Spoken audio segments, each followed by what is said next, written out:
This week, we, like everyone, are mourning the loss of Justice Ruth Bader Ginsburg. Ginsburg fought tirelessly for women's equality and civil rights throughout her career, including more than 27 years on the Supreme Court. On behalf of the entire staff of Full Frontal, I'd like to say, son of a bitch and ass. No! Ooh. Look, I know this feels terrible, but I'm going to try my best to honor RBG with the words my Mima once said to me. Don't cry because it's over. Smile because you're old enough to buy booze, which I promptly did for her when I was 9. RBG wasn't just a meme your Aunt Bev cross-stitched on a pillow. She was a formidable champion in creating a better America.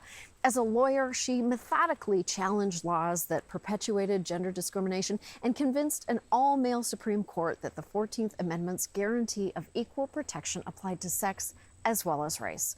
In the 70s, she argued in the Supreme Court, winning 5 out of 6 cases. The one she didn't win, tomato versus tomato. They ended up calling the whole thing off. After becoming only the second woman to serve on the Supreme Court, Ginsburg continued being a force for constitutional change. In 2013, the Supreme Court decision on the case of Shelby County v. Holder gutted the Voting Rights Act. The VRA prevented mostly southern states from discriminating against black voters. Your girl, Ginsburg, issued the dissenting opinion. And by dissenting opinion, I mean smackdown. Race-based voting discrimination still exists. This court's decision is like throwing away your umbrella in a rainstorm because you are not getting wet.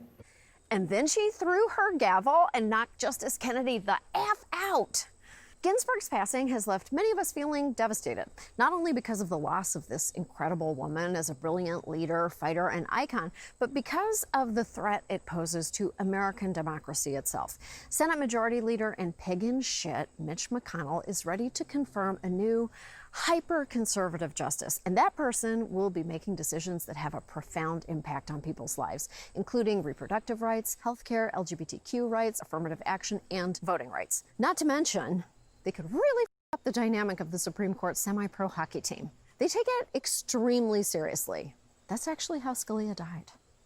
Just like in 2000, the Supreme Court could be deciding a contested election this year, and the person who Trump picks could be the one to swing it in his favor. Only hours after Justice Ginsburg passed, Mitch McConnell vowed that the Senate will vote on a new Supreme Court nominee. Dude, she just died. Even I waited 2 weeks after Mima died to go get her booze back. The president said on Saturday that he would announce his Supreme Court pick this week, and it would likely be a woman.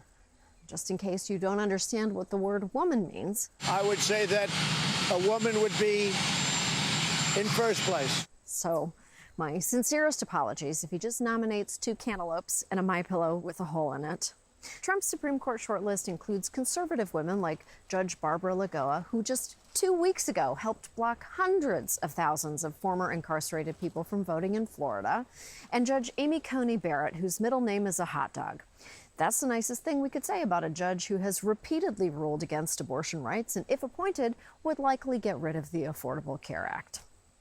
Republicans have been working to dismantle our civil rights for years. And if they appoint yet another conservative justice, we'll face the consequences for generations to come. It's easy to feel hopeless, but as Alexandria Ocasio-Cortez said this weekend, we cannot let our fear overtake us. Now, this moment is not the time for despair.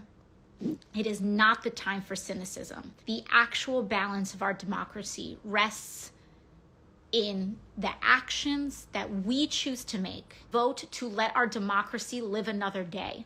That's what this is about. We need to act in solidarity and protection for the most vulnerable people in our society who have already experienced the violent repercussions of this administration. Whatever you've been doing for self-care since 2016, that ends today. No more rage baking or Pilates kickboxing or stress chopping down trees in your woods. Self-care is over. Now is the time to show you care about everyone. Volunteer to help register voters, support Democrats in down-ballot races, talk directly to undecided voters, and ensure people can safely cast their votes, whatever that looks like during a pandemic. We cannot let a single vote fall through the cracks. Even in her final days, Ruth Bader Ginsburg was still fighting.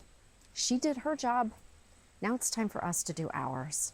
One of the world's greatest jurists, Judge Learned Hand, said that the spirit of liberty that imbues our Constitution must lie first and foremost in the hearts of the men and women who compose this great nation. A community where the least shall be heard and considered side by side with the greatest. I will keep that wisdom in the front of my mind as long as I am capable of judicial service. Oh, yay, oh.